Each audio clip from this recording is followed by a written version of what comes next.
அஷ்டலட்சண ஆயில்யம் மைத்திலி. நம்ம எல்லாருக்குமே நம்ம நினச்ச விஷயங்கள் நடந்ததுன்னா ரொம்ப சந்தோஷப்படுவோம், சக்ஸஸ் அப்படின்னுவோம். ஸோ நடக்கலைன்னா எவ்வளோ ட்ரை பண்ணிட்டு இருக்கேன், எதுவுமே நடக்கவே மாட்டேங்குதுங்க, எல்லாமே ஃபெயிலியரே ஆகிட்டே இருக்குங்கன்னு புலம்பிகிட்டே இருக்கும். ஸோ நம்ம நினைக்கக்கூடிய விஷயங்கள் நமக்கு நடக்கணும், ஒரு காரிய வெற்றி தரணும்னா அதுக்கு சில முறைகள் உண்டு, தாந்திரிக பரிகார முறைகள் அப்படின்றோம் இல்லையா. இந்த வெற்றியில பேர்லேயே இருக்கக்கூடியது தான் வெற்றிலை. ஸோ அந்த வெற்றி இலையை வச்சு நமக்கான ஒரு தாந்திரிக பரிகார முறைகளை நம்ம எப்படி பயன்படுத்தி ஒரு நல்ல பாசிட்டிவான விஷயங்களை நம்ம அடைய முடியுன்றதை பற்றி பார்க்க போகிறோம். ஸோ இதில் என்ன அப்படின்னா, நம்மளோட பயிற்சி இருக்கணும், முயற்சி இருக்கணும். பயிற்சியும் எல்லாம் முயற்சியில் இது மட்டும் பண்ணிகிட்டே நம்ம பலன் வரணும்னா அதெல்லாம் எதிர்பார்க்கக்கூடாது. நாம் ஒரு விஷயம் ட்ரை பண்ணிகிட்டே இருக்கோம், ஏதோ ஒரு தடை அந்த இடத்துல வந்து நமக்கு முன்னாடி போய் நிற்கிது, அந்த தடையை நீக்கக்கூடியது தான் இந்த பரிகார முறைகள் எல்லாம்.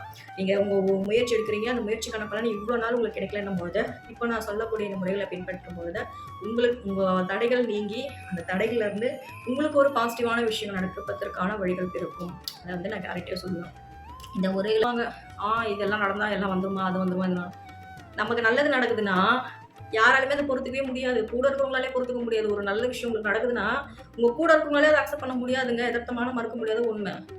ஸோ அதை பற்றிலாம் நீங்கள் கேர் பண்ண, ஏன்னா நடக்க வேண்டிய நல்லது உங்களுக்கு தான். அவங்கள விட அந்த நீங்கள் நல்லா இருக்கிறத விட அவங்கள விட எங்கேருந்து உங்களுக்கு எதனா ஒரு நல்லது நடந்துடும் போயிடுன்ற எண்ணம் தான் அதிகமாக இருக்கும் சுற்றி இருக்கவங்களுக்கு.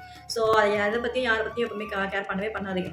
உங்களுக்கு ஒரு நல்லது நடக்கணும், உங்கள் முயற்சிக்கு ஒரு பலன் கிடைக்கணும் அப்படின்னா மேஷத்துலேருந்து மீன ராசி வரைக்கும் 12 ராசிக்காரங்களுக்கும் அவங்க வாழ்க்கையில் இருக்கக்கூடிய தடைகள் எல்லாம் விலகி ஒரு நல்ல விஷயங்கள் வரணும். இவ்வளோ நாள் நிறைய முயற்சி எடுத்திருப்பீங்க, அதுக்கு உங்களுக்கு பலன் தராமல் இருக்கும். அந்த முயற்சிக்கான ஒரு பலன்கள்.